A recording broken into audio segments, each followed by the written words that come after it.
So the second tournament of the year is Lake Fork, and there's been some lakes across the country that have treated me good over the years, and Lake Fork is probably the top 2 or 3. I mean, I think I've caught 9 or 10 bass, around 9.15 to 10.4, and literally 5 or 6 of those have come from Lake Fork, and I don't fish there that much. I mean, it's not like I live there. There's just something about it that always, and I've weighed 4 of those in tournaments.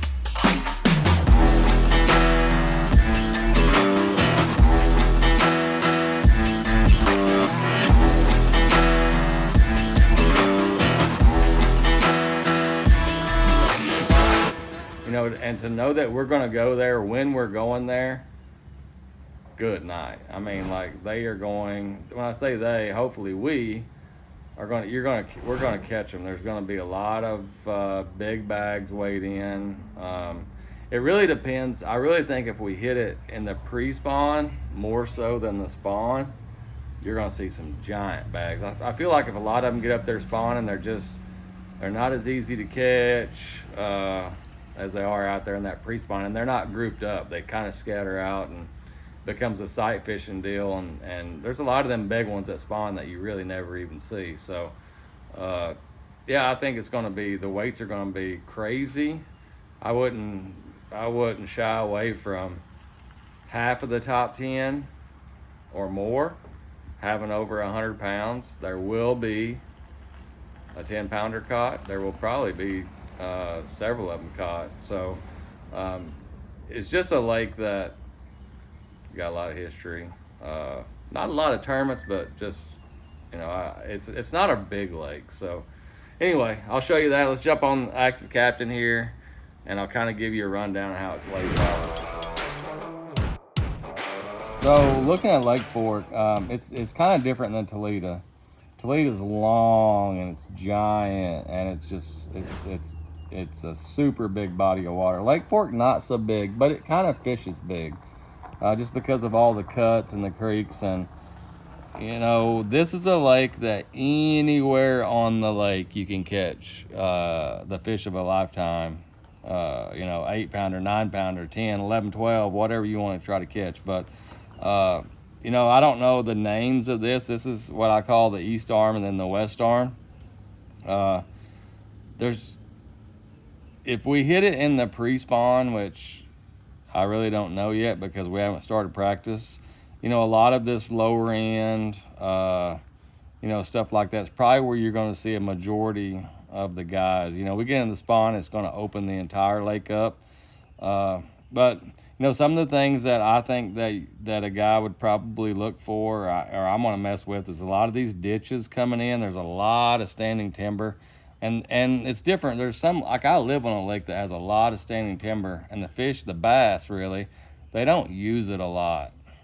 This lake is different. Like, they use that timber a lot to stage in and to live in throughout the year. But there's just a lot of options here, from boat docks to that mid-range offshore fishing.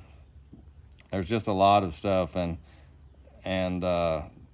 you really don't know. We've been here some years where this arm rules, and it seems like more tournaments are won in this, whatever this middle's called. And what's crazy is you draw a line across that, I've never caught a bass in there. I just don't go in there because I know there's a lot of people that go in there. But there's sometimes that this east arm around the power lines and stuff really, really fires. So it's just kind of wide open. It's a cool lake. I like the fact that if I'm up here, say on the upper end of this arm and fishing, it ain't working out, literally it's a 5-minute run to the dam.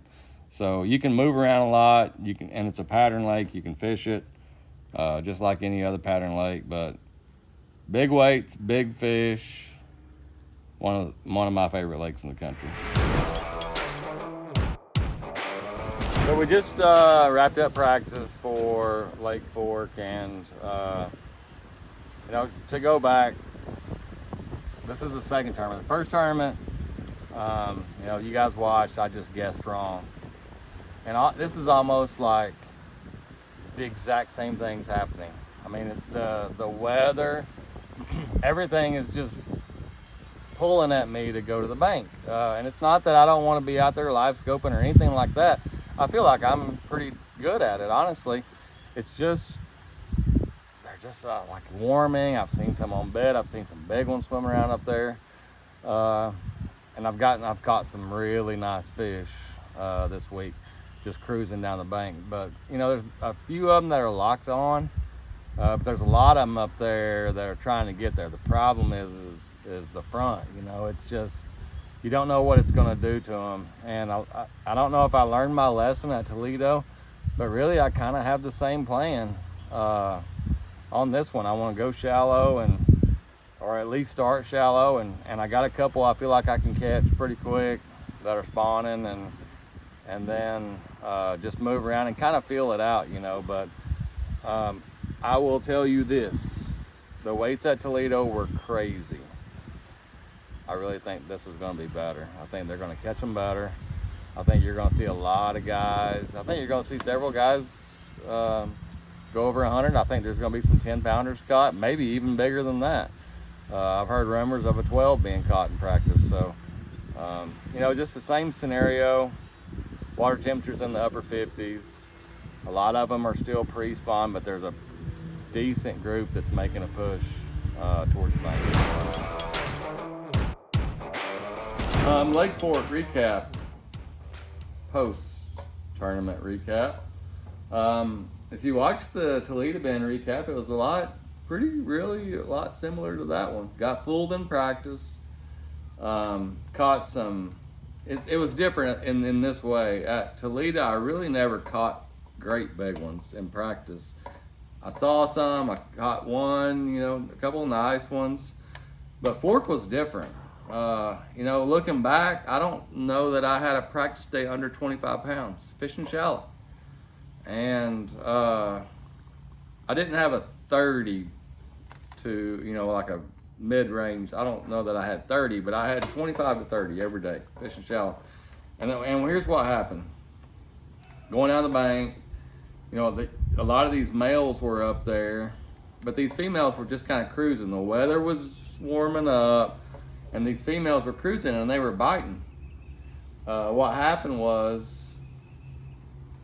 is we had that cold snap right before, literally the night of the tournament, and it got really cold. I think the day before, and the last practice day.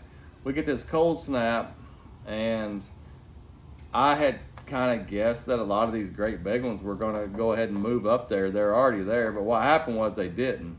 They quit biting. They backed out, probably right in front of a lot of the guys that were live scoping, and they just weren't there to be caught. The only ones I could catch on the bank were the ones that were locked on there. I know some guys probably did, but I just didn't. If I saw a good one, it was locked on, and I caught it. Everything I saw, I caught. I just didn't see 30 to 35 pounds. But, you know, I kind of feel bad because, you know, me and Fork were kind of like that, and I let it down. You know, another subpar finish, just like a Florida swing. You know, we started in Texas where I would hope to come out of there with the top 10 in points, and we're in the middle of the pack. So we got some work to do the rest of the season for sure, and just got to make bigger decisions. You know, the next tournament is the biggest, the Classic at Grand. Just got to start making good decisions, and you know, get it turned around. And there's no better place than I would like to turn it around than Grand Lake. Let's hop on ActiveCaptain, and I'll show you where it went down at Fork.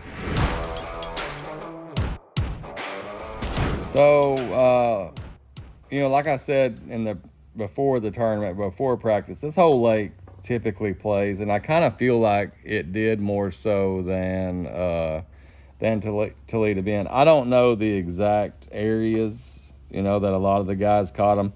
I fished in the west arm over here a lot, and where I typically like to hang out.